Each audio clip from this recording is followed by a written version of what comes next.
Stop comparing yourself to others is a message you've inevitably heard from a mentor, manager, coach, or parent. And yet, we all do. In this episode, rather than trying to stop the inevitable, how do we cooperate with it and make comparison work for us and for others? This is Coaching for Leaders, episode 582. Produced by Innovate Learning, maximizing human potential. Greetings to you from Orange County, California. This is Coaching for Leaders, and I'm your host, Dave Stachowiak. Leaders aren't born, they're made. And this weekly show helps you discover leadership wisdom through insightful conversations. We've all heard the advice that we shouldn't compare ourselves to others, and yet it turns out that there's a lot more nuance on how we keep ourselves moving forward, how we utilize comparison actually to be helpful to us, and how we handle the emotions that often come along with the feelings that come up around comparison and so many other things. I'm so glad today to welcome an expert that's going to help us to navigate some of the big feelings that come up in work and our personal lives and how to look at it in a very productive and effective way. Mollie Duffy is an expert in organizational design, development, and leadership coaching. She previously was an organizational design lead at global innovation firm IDEO. She's helped advise and coach leaders and founders at companies including Casper, Google, LinkedIn, Bungalow, and Slack. She's experienced in designing talent processes and systems, as well as organizational structures and behaviors, cultural values, and learning and development programs. She's written for Harvard Business Review, Fast Company, Entrepreneur, Quartz, and other digital outlets. She co-founded the Capital Good Fund, Rhode Island's first microfinance fund. And she's the co-author with Liz Fosslien of the Wall Street Journal bestseller, No Hard Feelings, The Secret Power of Embracing Emotions at Work. And now their second book, Big Feelings, How to Be Okay When Things Are Not Okay. Mollie, what a pleasure to have you on the show. Thank you so much for having me, Dave. Happy to be here. This is such a beautiful book that Liz and you have written. It just captures so much of the human experience that we navigate each day as professionals, as friends, as family members, as human beings. And it tackles something that's just so much a part of the human experience, which is comparison. And before I ask you about that, I'm kind of curious. I mean, you had this incredible success with your first book. What prompted you to write the second book? Our first book, as you mentioned, was called No Hard Feelings. And it turns out there are some really hard feelings. And Liz and I both experienced them after our first book came out in work and in life. Burnout, anger, depression, uncertainty. Obviously, we're all experiencing uncertainty. And we wanted to write a follow-up to dig into not only just, the normal emotions that we think about when we're making decisions at work, but the really hard ones as well. Comparison, envy, perfectionism. And we learned along the way that a lot of people experience these emotions. They're really hard to talk about, but they're much more common than we think that they are. And we sort of wrote the book that we needed to write for ourselves at the moment. Like, we needed help with these big emotions. And one of those emotions that we run into a lot is comparison, looking at what others are doing. And we've all heard the advice, don't compare yourself to others, right? And I was struck by one of the statistics in the book. You mentioned, Liz, and you write, in one study, more than 75% of people reported that they had recently assessed their self-worth by comparing themselves to others. This is just so much a part of the human condition, isn't it? It is. And I just want to name to some of you listeners might be thinking, comparison is not technically an emotion. And you are correct. Envy is the feeling, but people relate to the word comparison. That's the word that we think about in our general vocabulary. So, envy is the deeper emotion. And sometimes jealousy can come up too. Envy is when you desire what other people have. And jealousy is the feeling of seeing what someone else has and wishing that you had it instead of them. Like your coworker got a promotion and you wish that you had gotten that position instead. It's sort of a zero-sum game situation. So, but yes, it is very much human nature. This is part of our evolution, which is how we judge ourselves is by looking at others. We're not the only species who does this. So monkeys judge their own food by looking at what other monkeys are eating, and they're happy if their food is better than the other monkeys. It's hardwired into us, isn't it? I mean, like at the genetic level. The thing that really captured my attention about the work you've done on comparison is something that you call a myth, which is the myth is the less you compare yourself to others, the better. And you write, counterintuitively, science shows that what makes us miserable isn't comparison itself. When comparison sends you down a dark spiral, it's because you're not comparing yourself enough. Tell me more about that. Yes. Yeah. So we tend to compare our own weaknesses to other strengths. And we're looking at people who are at the top 10%, let's say, of whatever we want. And we say, why am I not there? And we're not looking at the people who are the bottom 10% or lower or less than we are. So we need to compare more comprehensively, and that will help the things start to feel more attainable.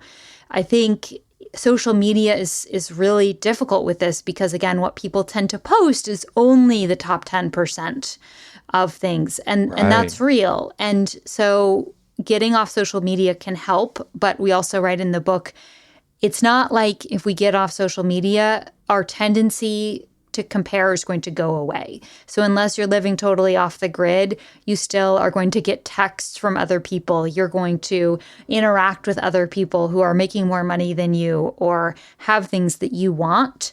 And it might not, be so constant and in your face, but it's ever present in society, even before social media and even before our digital age.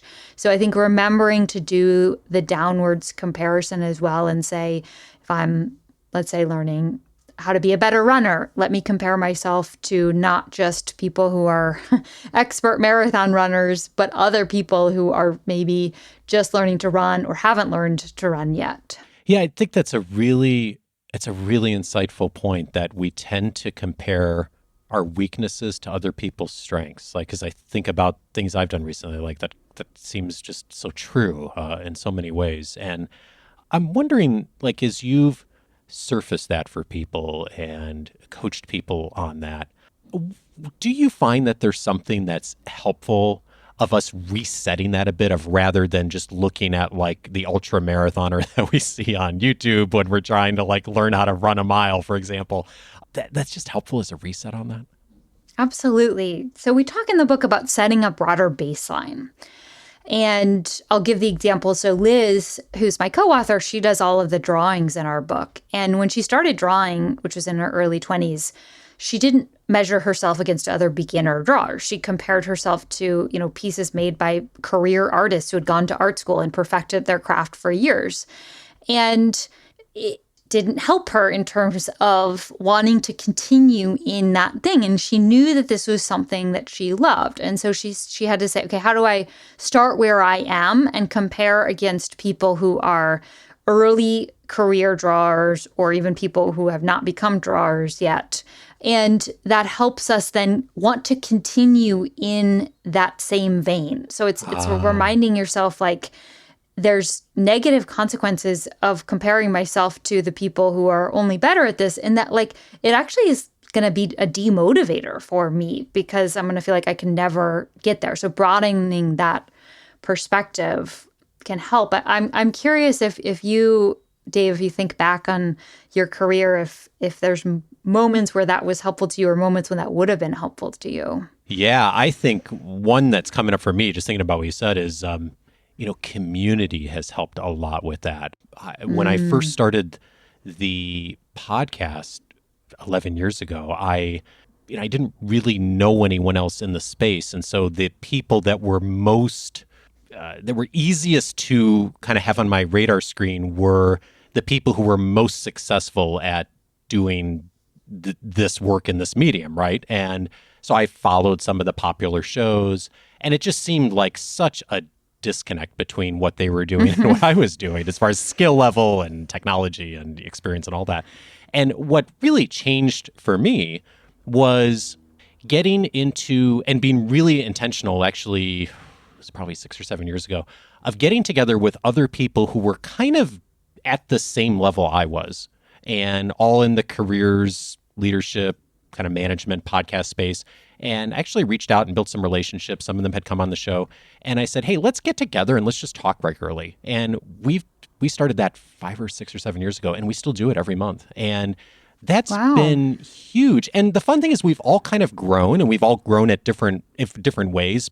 But then it was like, okay, we were all facing kind of the same things at the same time. And it was like, oh, I can hold my own with this group. Like, I am learning things from them. They're learning things from me. And that was really helpful at the time to be able, and it still is, to be able to play in an environment where like people were pushing me and we could learn from each other. But it wasn't like, okay, I'm having a conversation every day with, I'm trying to think of like a well-known podcast, someone like super well. Like the TED Talks Yeah, podcast. or like Guy Raz. I'm like, there's tons I could learn from Guy, but that seemed like insurmountable at the time. And I'm so glad that you did, because the field has grown and we need so many podcasts on different topics. And if you had said, well, I'm never going to be Guy Raz, so I'm just going to give up, that wouldn't have been helpful to all of us who enjoy your podcast. Right. Yeah, exactly. Thank you. And, I guess taking the additional step on that is you were talking about that. I was thinking, like, there's an interesting way to think about social media too, right? Of rather than I follow all the big name people, all of the superstars on social media. Maybe I still use social media, but I'm really intentional about, let me connect with the people who are doing the kind of things I'm doing, maybe are at, or a little bit ahead or a little bit behind where I am, as a little bit more of a motivator rather than just kind of looking at the most successful people out there. Absolutely. Yes. What I like about that is it's you're replacing something with something else. So it's harder to say, okay, I'm going to totally cut social media out, because you probably have to use social media for your promotion. And many of us have to use that in some way in our lives. So it's like, well, I'm still going to need to use that. So what would I like showing up on my feed instead of, the top 10%? And, I talk about this in the book. I went through a really difficult time of, wanting to have children and not being able to have children. And all that was on my social media was kids, because I'm in my mid-30s and that's what people are posting about. Right. And so I said, well, okay, I'm not going to stop following these folks, but like, how do I curate what I'm taking in to be things that are more fun for me, like pets and, nature scenes and other things. So I'm replacing it with something that makes me feel better. Yeah, it's huge. I love the invitation to think about, like, not so much as an on or off on social media or insert whatever media here, right? There's all kinds of things that we all have to navigate. But it's thinking about curating that a little differently of, like, what is it that I can control? And oh, by the way, the social media companies that don't allow for that, like, or are always going to put stuff in your feed, like maybe not using those. Like, I don't use Facebook just because for me, I don't have enough control over what I see. And so I just years ago deleted my account. But there's other places where I do have a lot more control over that. And that's been helpful. I'm curious about a word you said a few minutes ago, envy. And you point out in the book that there's a distinction between some different kinds of envy, malicious and benign envy. Could you tell me about that distinction? Psychologists distinguish between these two, and this is something that we learned when writing the book. So benign envy is when we admire someone and we try to emulate them. Malicious envy is when we dislike and begrudge another person for having what we want. So it's the difference between, like, they have an amazing house, it's so cool that they were able to pay for that, and I hate that their home has panoramic views and I want them to suffer. So, benign envy motivates us to work harder. It's like, oh, cool. Like, they got a house. I can get a house someday. Malicious envy doesn't make us a very nice person to be around. And malicious envy happens when we perceive scarcity. So it's that zero-sum mindset. But actually, most of the time, another person's ability to achieve something is actually evidence that we can achieve it too. And that if we can make that mindset shift, it's like, okay, I'm inspired by this person. Maybe I can learn from them or ask them for advice. I haven't done that yet, but I will, and I want to do that someday. And it's really difficult. Like, I'm not saying that this is easy for me to do, but if we can call ourselves out on it, it can help us deal with the emotion in a slightly healthier way. Yeah. And can I also acknowledge that, like, we've all been down the malicious envy Absolutely, road. we have. I know I have. And I love the invitation to, like, think about how to rephrase that a bit. Like, I haven't done this yet, or wow, look at that, I could do that too. Like, they're like, just and you mentioned like how hard that is.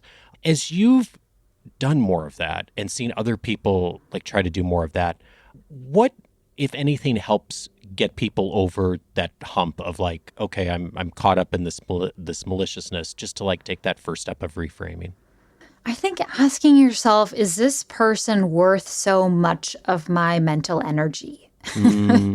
Because we can, it's like a sinkhole. Like, we can just spend a lot of our day and certain things can trigger us, right? So maybe I see somebody posting something on social media, or I see, oh, this person got a promotion, or I run into someone and they give me a piece of news. And then for the rest of the day, I'm just like stewing in like, how dare this person have this thing that I want? And that takes time. And so just asking yourself, like, is that where I want my attention and focus to be going? And, for a while, like, yeah, it's okay. We can feel bad about these things. We've all been there. But if you are stuck in that and it's been more than, let's say, a day and you're still thinking about it, I think it's time to say, okay, what is this telling me? Like, what can I actually learn from this, like, punch to the gut feeling that I had about what I want? And then how can I direct my attention towards getting closer to that? You mentioned the difficult days, and this is something that you and Liz really call attention to in this part of the book, that, we all have those days when we're blue, when we're down, when we're feeling particularly, I don't know, vulnerable, sensitive, whatever, insert word here. And you point out, like, on the bad days, we're a lot more likely to marinate in envy, which I love that phrase, marinate in envy. And at those times, the invitation is to avoid making upward comparisons if we can. Tell me more about, what do you mean by upward comparisons, and what's the danger there when we're in that place? Yeah, so this is what we were saying before, of comparing yourself just to the top 10%. So upward comparison is what psychologists call when you compare yourself to people you deem to be above you in some way. Versus downwards comparison is people who are below you. And I don't really like those terms, like, above and below you, but Yeah. We understand what we mean by that, of like people who are doing better or worse. And I think this first part of it is like, so we can't ignore comparison completely, but what we can do a better job is recognizing when are days when it's really not going to be a good idea for us to go on social media a ton. So there's interesting, research from Facebook that people spend 225% more time on Facebook after a breakup, which is exactly the time when it's going to feel the worst to be on Facebook and seeing, lots of cute couple photos. And that's going to make us feel more lonely. So, feeling bad and then going on social media tends to give you a distorted perspective of how other people are doing, which makes you feel even more alone. So in those moments, it feels so hard, but I have been there and I have learned the hard way, like, hey, that's not a nice thing to do to myself right now, is to go on social media. And I'm going to wait to do that until I'm feeling a little bit better and set better boundaries around that. So just having understanding for you of what people, platforms, places trigger upwards comparison, and then having a plan for how you can avoid them when you're feeling down, or setting time limits to that. I'm only going to go on social media for 15 minutes because I'm not doing very well today. That's ultimately why I exited Facebook, whatever it was, 5 or 6 years ago. That, to me, I noticed that was a trigger of like, for whatever reason, pictures, like all kinds of stuff. It was the upward comparison stuff that just seemed to keep coming up again and again. And I'm thinking about what you said, like that the times when we're feeling down and we don't believe in ourselves or we're blue or something's happened, for whatever reason, we think that that's a great time to like pull out our phone. Isn't it ironic? I know there's something, I think, especially on the phone, that's like we're down, maybe we're a little bored, and it feels sort of comforting when it's like you're trying to distract yourself a little bit. Yeah. Like you feel so bad. Yeah. You're like, well, I'm going to distract myself. But there's better ways, TV shows, reading, there's better ways to distract ourselves. And I actually think that once we catch ourselves in that pattern, like you said, where you're like, man, like I don't feel great when I get off Facebook. If we're aware of that, that can be a huge motivator for that behavior change. And honestly, it's a really good sign that we're not doing that well. And I just remember I was, in a period of depression for many reasons. And I was like, I used to like going on Instagram, and now I feel terrible. And so it's almost like it says to you more about where you are. It's like a mirror that reflects back like, man, okay, I went on Instagram and now I feel terrible. I got to deal with that. Like that's, I got to do some work, some self-work around that and whatever's coming up for me. But in the meantime, I need to limit this because it's not going to help me in this journey. Yeah. And I hear an invitation to just notice that, like be willing to pay attention to those feelings and those data points and those indicators when you feel that, good or bad, right? Like there's a pattern here. This isn't working. And then the other thing I'm hearing you say too is like, or maybe I'm projecting this, but like, wouldn't it be a great idea to have a list of some things like when you're at that point, when you're not thinking as clearly or not doing as well, like, here's the things I know I can do for myself that are going to put me in a better place. Reading a book, listening to music, going for a run, like whatever that is. I mean, in a way it seems like really simple, but when you're, I don't know about you, but when you're in that blue space, like sometimes it's just hard to like think straight. Like, what do I need to do for myself? And if you have a simple 2 or 3 item list, like, okay, here's 3 things that I could do for myself that I know that I've already decided in advance, like are going to help me out. That'd be like kind of a neat thing to do for ourselves, Yes, I love that as sort of a planning ahead, like taking care of yourself checklist or steps. Like, hey, I've been down this road before. I know that what I'm about to do doesn't feel good. It's hard in the moment to redirect and think of something else that would feel good. But actually, I've already done that. And I know that this is going to make me feel better. And again, I'm not perfect at this. It takes so much effort and practice. But I like what you said. It's an invitation to notice what makes us feel better and what doesn't in the moment. Yeah, and I appreciate you saying that. And I still struggle with this too. And to the point you both make in the book, like taking Facebook out of my life years ago did not eliminate this by any means. It made it better, but it didn't eliminate it. And it's one of the things that I appreciate, like so many of the tactics in what you've highlighted here that can help. And one of the other tactics you invite people to do is consider what you call the nitty-gritty. And you write, piece together the footage that was cut from someone else's highlight reel. Tell me about that. The nitty-gritty is all of the things that are the specifics that we tend to not compare. So I'll tell you a story. So Liz, my co-author, she learned a few years ago that a friend of a friend had been promoted and she was going to be leading a team of 200 people. And it was like, oh my goodness, like this person is legit. They're leading a huge team. I think it was at Google or some big tech company. And so Liz is like, that night, laying in her bed, questioning every choice she's ever made. Why am I not a manager of 200 people? And what am I doing with my life? And then she stepped back the next day and she was like, okay, well, what does this person day to day look like? If you're a manager of 200 people, no doubt you're going to be in back-to-back meetings. Liz hates back-to-back meetings. She finds them exhausting. She prefers doing the thing rather than managing people. She's a creative type. She likes to have a lot of heads down time and creative space in her schedule. She's never aspired to run a team of hundreds of people. And so in those specifics, it was like, well, number one, actually, that's not a job that I would like in the day-to-day. And we've heard this from some of our readers who are lawyers and they're like, well, I'm a public interest lawyer. And, generally I love what I do, but I am really jealous or I'm envious of people who are corporate lawyers because they make 4 times as much. But then when they compare the specifics and they say, well, what does their week actually look like? Well, they're working 100-hour weeks and they have no time to see their family. And actually, that's not what I would like. But the other thing that comparing the nitty-gritty can do is it can help us identify, well, what is it about that was triggering for me? Like acknowledging, like, yeah, I did have envy of that person, and that's okay. But what specifically does that mean for me? And for Liz, it was realizing that she just wanted some of the prestige. Like she wanted the social validation of being able to announce a big and exciting accomplishment on LinkedIn or wherever it was. Huh. And it was like, oh, I don't need to shift my entire career. I can stay on my current path, but I can look for more opportunities to become more visible. And she did. And Liz spent a concerted effort over the last 2 years trying to post more on LinkedIn and getting more of a following there.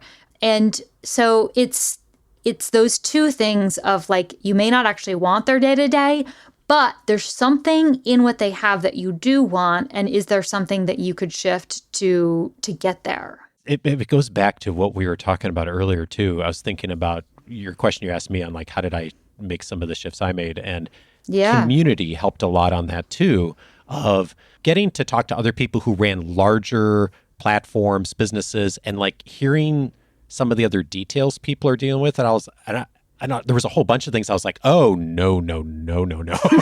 Like, I am so glad that I don't run a more complicated organization where we have, teams of people and marketing teams and all the things that some people do.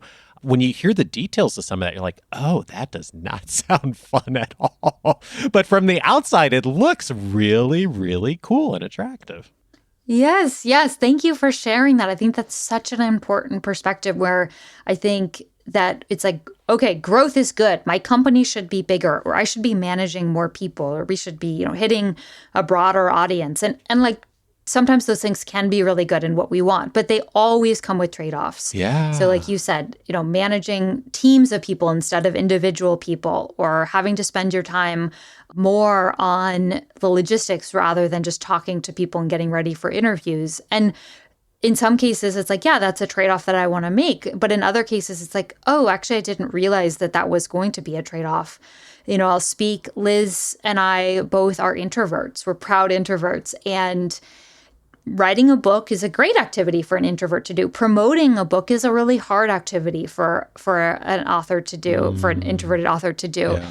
And I don't think I was necessarily aware of some of the things that were going to be asked of us in terms of like going on national TV. And I'm very grateful for those opportunities, but they are really challenging and draining for me. And so that's a trade-off. And it's something that I have to think about. I think where we're at now is great. But if you were to say, Molly, would you want to be in a role where you were going on national TV monthly? I'd say, no, actually, I don't. Like, that's not something that would work for me. And again, like, getting specific into like, well, if you were, the number one best-selling author in the country, you probably would be doing a lot more TV experiences. I don't know if I want that. Yeah, I so appreciate you saying that, because there is this assumption. I don't know if how much of this is just a human thing and how much of it is the business world, at least Western business culture, that more is always better, that growth is always better. And it's interesting that we almost always make that assumption. Like, we take that as the default setting on so many things. And there are wonderful things that come with growth, by the way, as you said. But it also, that's not necessarily the right path for you, your career, your organization, that there's a lot of other ways to frame it. And I think like just stopping to realize like that's actually a choice. It doesn't necessarily have to go down that path. Like, there's a lot of other ways to find success and happiness and joy and all those things other than just, whatever the percentage return was over last year. Yeah, it's a great point. Speaking of comparison, one of the other invitations you make is to compare ourselves to ourselves a little bit more, and specifically to compare present you against past you as a helpful starting point for comparison. What's helpful about that? A lot of times we are not exactly where we want to be, but we probably are not where we used to be either. And we don't often take enough time to pause and say, well, what growth have we seen in the last year, even couple months? I mean, I feel like with the current situation in the world going on, there's so much growth that we're all having to do every day in terms of learning to live with uncertainty and dealing with remote and hybrid work and how to engage in the news cycles and social media and all the things that we just talked about. And so making a habit of self-comparison. So taking a few minutes and saying, what have I learned over the past few weeks? What was difficult? How would I approach it differently given what I know now? What progress did I make? And you might be starting over in a new place, or maybe you switch careers, but that doesn't mean that you're behind where you used to be. It just means that you're still you are starting again, but you still have all of that experience behind you. And this is much easier for others to see in ourselves too. So it can be helpful to check in with friends, family members, other colleagues to get their feedback of like, hey, what have you seen? I feel like I haven't changed at all, but are there things that you've seen that I've grown in the past year? As you were saying that, it was reminding me of my work when I was a Dale Carnegie instructor. I instructed for Carnegie for many years, and Carnegie really had this brilliant flow in the flagship program that was often conducted over a number of months, that at the beginning, one of the invitations for class participants was to tell a story about an achievement they'd had in the past. And it was so interesting listening to those, thousands of them over the years, of how as people would reflect on a past achievement, they would inevitably surface so many tactics and things that they had done well that would help them in the current moment. But they'd also see like, wow, like I really did something pretty cool back then. And we're sort of tuned in, a lot of us, to not talk about our achievements, but there's something just really powerful about stopping and noticing that and looking at where we've come from, because it provides a bit of the fuel to then just keep moving forward. Yeah, I love that. That's a great anecdote. Yeah. This, I really appreciate so much of what you've written in this book, you and Liz, of not only what you've written, but how much of your stories you both share about working through health challenges and depression. I mean, it really makes this such a personal and genuine experience of reading the book. And there's just so many details for us all to benefit from on handling feelings. So I hope folks will check out the book. And if you found this helpful, to look at how to handle all kinds of the big feelings that come up for us that we are navigating. And as you pointed out, like so many things we're navigating, given all the change happening in the world. I want to ask you one other question, Mollie, before you go. Please. It's been quite a couple of years, and we've all learned a lot, even though it wasn't necessarily the way we wanted to. We've come across a lot of new things. We've changed our minds on things. As you've written these books, especially over the last year or two, what's something that you've changed your mind on? I'm so glad that you asked this question. I love this question. So I will chalk this up somewhat to my personality and somewhat to being the child of divorced parents and just feeling like it was my role in my relationships with other people to help them solve their problems or to get along or fix things. And if I didn't do that, then I wasn't valuable in the relationship.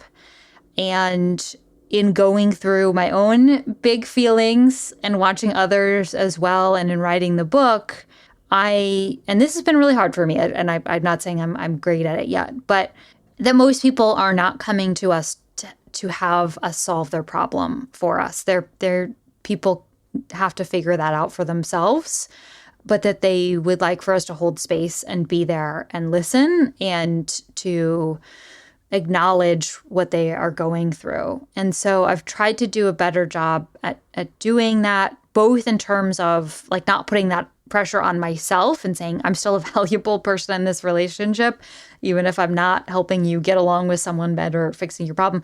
But also, how am I showing up for people and asking, and Liz and I talk about this in the book, like, you're coming to me, you're upset, or, there's clearly something on your mind. What would be most helpful for me in showing up for me? Do you want me to hold space for you? Do you want me to get mad with you?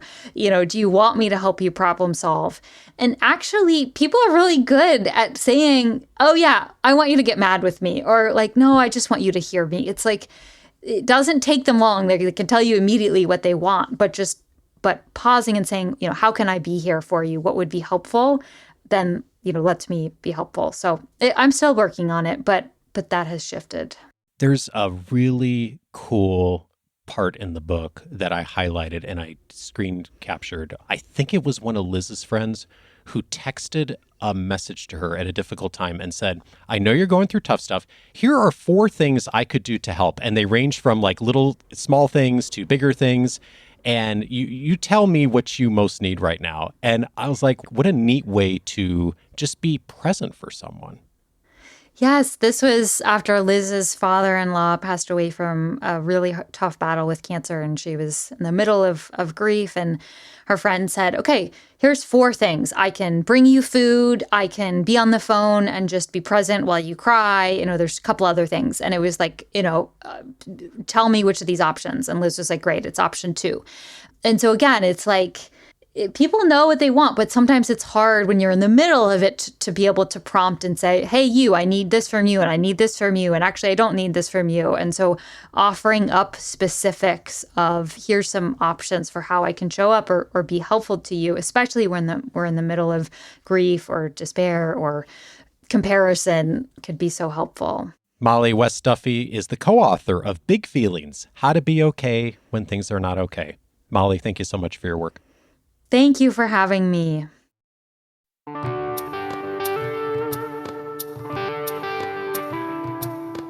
Emotions are, of course, so critical to the who we are as human beings and how we show up as leaders. If this conversation was helpful to you, several related episodes I'd recommend. One of them is episode 297, 4 Steps to Get Unstuck and Embrace Change with Susan David. In that conversation, Susan and I talked about embracing change, and we looked at it through the lens of emotion. And my favorite message from her in that conversation is that emotions are data, not directions, and to be conscious about treating them in that way. Episode 297 for more on that. I'd also recommend episode 438, What to Do with Your Feelings, with Lori Gottlieb. Lori and I talked about the feelings that come up in all of our lives and in work and in leadership, and what are the best and most appropriate ways to be able to address those. Episode 438 for that. And then finally, a topic that's on many people's minds right now, certainly on many leaders' minds, burnout. And how do we deal with that? Episode 561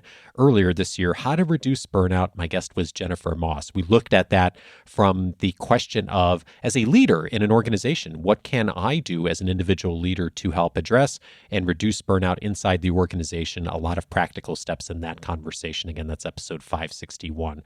All of those episodes you can find on the coachingforleaders.com website. If you haven't already, I'm inviting you today to take a few moments to set up your free membership at coachingforleaders.com.